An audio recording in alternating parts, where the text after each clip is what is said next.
Wa alaikumus salam wa rahmatullahi wa barakatuh. Kwita ku musatsi tubitozwa n'intumwa y'Imana Muhammad sallallahu alaihi wasallam. Kuwitaho ariko mu buryo bwemewe. Kuko hari ukuwitaho mu buryo bwemewe, hari no kuwitaho mu buryo butemewe. Ariko hanga ndi kuvugaho ku buryo bwemewe. Ku buryo bwemewe ni nko kuba umuntu yagiye afite umusatsi yawusokoza. Intumwa y'Imana sallallahu alaihi wasallam muri hadith aratubwira ati man kana lahu sha'run falyukrimu. Umuntu uzaba afite umusatsi azawiteho, azawubahisha, azawuha icyubahiro, azawusukura, ugirire isuku, awusokoze. Bityo rero koza umusatsi wawe ukawugirira isuku n'amazi meza, ukawuhanagura neza ku buryo udahindura impumuro.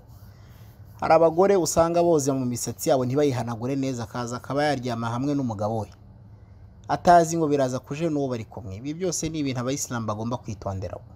Mtume sallallahu alaihi wasallam atubwira ko uzaba ufite umusatsi azawiteho. Umusatsi wawe ugomba kuwozamo neza, ukawuhanaguramo neza, ukawumutsa.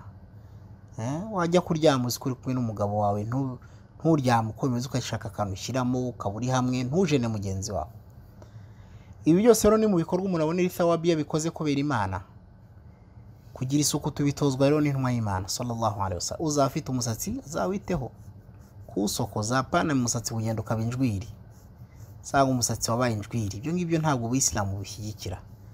Sokoza umusatsi wawe umere neza, ozamo. Umuyisilamu agomba gusa neza, Umuyisilamu agomba guhumura. Intumwa y'Imana sallallahu alaihi wasallam igihe kimwe yigize kwigisha abaswahaba kuri kibri, ubwibone. Harimo umuswahaba wakundaga kwigirira fresheri cyane, akunda kwiyitaho pe. Burya nubwo mwebwe hari abantu bajya bita ngo no kwigira umunyamugire, kareka kugira isuku ahubwo niko kuba umuntu muzima.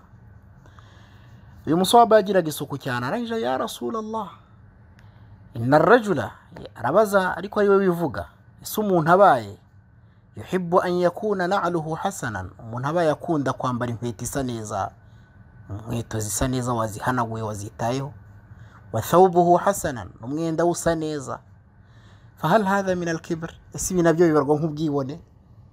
Intumwa y'Imana sallallahu alaihi wasallam iravuga ati inna Allaha jamilun yuhibbu al-jamal, Mwenyezi Mungu ni mwiza kandi akunda ibyiza. Mwenyezi Mungu ni mwiza kandi akunda ibintu bisa neza. No muri hadith Intumwa y'Imana sallallahu alaihi wasallam iratubwira ngo inna Allaha tayyibun la yaqbalu illa tayyiba, Allah ni mwiza nta nemera uretse ibyiza. Umuyisilamu agomba guhora afite fresheri, asa neza, koza umusatsi wawe, wabishobora ugashyiramo n'utuvuta ukamera neza. Niba ari umusatsi uzi wizingazinga ukabinjwira ukawushyiramo utuvuta ukamera neza, ukawusokoza. Niba uri umugore ukiyitaho yahe. Abantu tugomba kugira isuku. Isuku biroroshye kuyigira, bisaba kwikuramo ubunebwe gusa. Bari imyenda isa neza, hera ku w'imbere, box y'imbere ku bagabo.